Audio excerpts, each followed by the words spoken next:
If you've been on the fence about buying in this market, then stay tuned because we are gonna dive right into some of the best opportunities that there are available right now for buyers in this market in Colorado. Yeah, you heard me right. I said opportunities. Barr, your Denver North realtor, and you guys know that I love putting all this content and information out there for you, but I would really love even more to help you with your real estate needs. So don't be shy, hit me up. All my information is right here. Let me know in the comments below, message me. I'm all over social media, you guys, and I am here to help you. Let's just jump into all the meat and potatoes of this video because I'm sure you're sitting there wondering, she said opportunity, right? Like as a buyer, there's opportunity in this crazy market where interest rates are skyrocketing and there's no inventory. Well, if that is where you've been, if that's where people are telling you to wait, people are saying, hey, hold on, this isn't the time to buy, this and this is going on, you guys are not keeping up to date with your current real estate information. We have seen such a shift in the last few months in real estate, but you guys know that interest rates are coming down and inventory is rising. There is so much opportunity popping up right now for buyers. If you guys have been on the fence about buying or even moving to Denver, then I want to talk to you guys all about that shift that we've been seeing and how this shift is affecting the buyer's market. Definitely the first thing that I want to talk to you guys about is inventory. Yes, you heard me kind of sneak on it a little bit, but now I really want to dive into what do I mean by inventory? We've really been seeing that huge rise in listings. There's more homes coming on the market, which in turn means much more opportunity for you as a buyer. This is giving you that giant pool of more opportunity, more homes to see, and obviously for you as a buyer, more options. Now we are still sitting in an average market, and I see people, even other agents, commenting on how this is a balanced market. When in reality, we are still nowhere near a balanced market. I want to make this really clear so that you guys are getting the correct information. But a balanced market and an average market are totally two separate things. For a market to be balanced, we would really need to see around 3,000 homes available. So these are active listings available for you as a buyer to go see and make an offer on, versus an average market, which is more sitting around 15,000 homes for sale. Obviously, we are not in a balanced market, so I really wanted to make that clear because there is still so much opportunity for you as a buyer. The second elephant in the room that we are gonna just push out right now is going to be interest rate. We have really been seeing interest rates stabilizing, even dropping. No one has really talked about it. Everyone was so gung-ho to talk about, oh my gosh, they're so high, they're going up, they're climbing. But now we've seen a decrease and it's coming down, and I feel like no one's really saying anything. Don't believe me? Talk to your local lender. Don't know one? Awesome, comment below. And I will put you in touch with an amazing lender because I have a great network of not only agents around the globe, but I have a great network of amazing lenders. Those recent spikes that we had seen actually took a lot of those buyers right out of the equation. So what does this mean for you as a buyer? Well, this in turn leads for less competition for you to move on that inventory. Oh wait, and then remember I said we've seen a spike in inventory? Well, awesome. So now not only are you seeing less competition for the homes that you were seeing, you actually get a bigger pool of homes to see. The multiple offer bid situation has been diminishing because there's just a lot more opportunity for you as a buyer right now. So put it bluntly, we are seeing more supply with less demand. We are also seeing an increase with average days on market. This is our DOM. This is the time spent for when a house goes live on the market to when it goes under contract. Where it used to be like 28 seconds to get onto the market, we are actually seeing about 28 days is the average days spent on the market. But still getting in to see those properties quickly is going to lead you with a even bigger advantage. We're not near like where we were a few months back where it was like, hey, we gotta get you on the market, let's get it scheduled. Never mind, it's already taken. Now we actually have some time, but still getting in at the right time. Getting in right away is going to give you that advantage to where you can get your offer in if it's something that you want to do, where they might not even have any other offers in. So they'll be like, hey, we don't even know if we're going to get any more.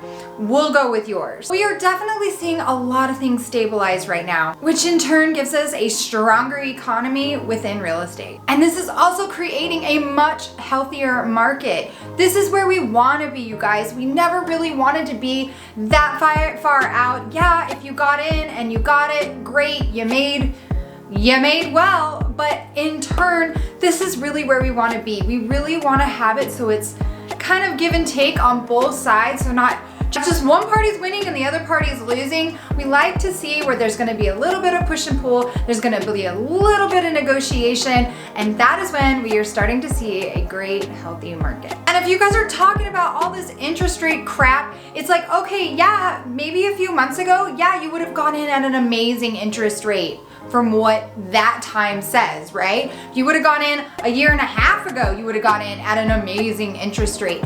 But if you think about it, even a few months back or even 6 months back, when you were getting those great interest rates, but when you really look at it, you were throwing a lot of extra money into over asking just to get that property. So in turn, does it really balance out? I mean, think about it. You do the numbers. If it was you, or if you thought about it, all that money that you spent in to put over asking because it was such a bidding war, but you got a great rate, but you're at a higher price point. So, I mean, I'm not a mathematician, I'm just putting it out there.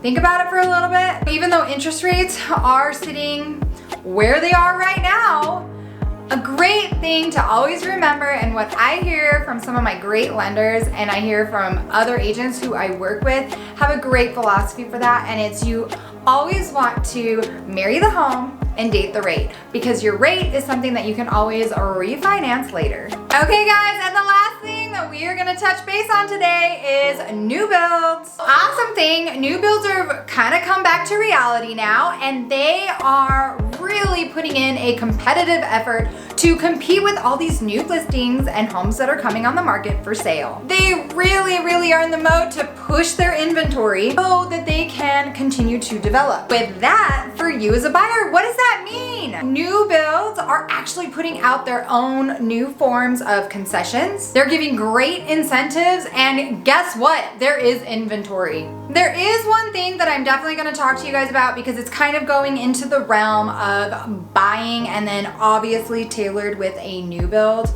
So if this is something that you are looking at doing, make sure you are still going with your agent, your buyer's agent. Or if you happen to go on your own without your agent, you're letting the sales office know that you are represented. You probably are thinking right now, Linda, why is this so important? Why does it matter? Don't I get representation either way? Well, if you really want to break it down, actually no. I'm gonna say no. And why is that, Linda? Why are you saying that? Isn't that agents just running around the new build? These particular agents are in the sales office because they work for the builder. They are representing the builder. Well, why is it important that you still have a buyer's agent? Because these sales reps or agents or whoever's in that office, at the end of the day, they represent the builder. They are advocating for that builder. They want the builder to be, take care of the builder. They are literally there to push that paperwork, but in turn to make sure that the builder's good to go. It's like their client. It's like if you have a buyer's agent, they want their buyers to do well and they want to advocate for their buyers, and they're there to watch out for your back. They are not advocating for you as the buyer. This is where it's so important. Your buyer's agent is the one who's going to advocate for you, is the one who's going to help represent you, is the one who's going to help you understand, because pretty much, I think it's a standard, don't quote me on this, but every new build I've ever done, you have to use the builder's forms, the builder's contracts. And guess what? They can put whatever they want in there, whatever verbiage, whatever stuff they want. And this is why having that advocate, having that representation is great, because your agent in turn, well, they should be able to go over everything with you, just like as if you guys were using the Colorado standard contract to buy and sell. Now, the cool part about this is you get this representation to make sure that you have someone who's right there with you, who's on your side, who's working for you, and the builder is still gonna pay and compensate your agent. Just like when you purchase a home, the seller is normally the one who is going to pay and compensate for your agent. I kind of disagree with saying, oh, hey, you get me for free, or hey, you get your buyer's agent for free, because it's not always the case. There's always stipulations, and I don't know about anybody else, but I don't work for free. I'm pretty sure you don't work for free. I'm pretty sure Joe down the street don't work for free. So I don't like saying, hey, you get me for free. That's not how it works. But your agent is compensated not by you, but they are compensated by the builder. So why not have that? Take it with you so that you are still properly taken care of. And in turn, maybe there's other things that you want to see. There's so many things that are entailed within a real estate transaction, whether it is a new home, an old home, a new build, a condo, a townhome. It doesn't matter. Land, I mean, you name it. There's so many different contracts. There's so many things to watch out for. And every real estate transaction, I can't believe how many times I've said this on this channel, is different.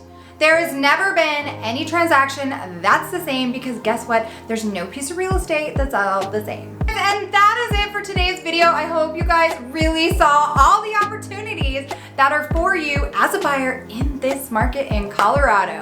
So please continue to like, share, comment, and subscribe to my channel, you guys. That way you're notified every time I upload a brand new video. And as always, if I don't see you guys around Denver, I'll definitely see you on my next video. Bye.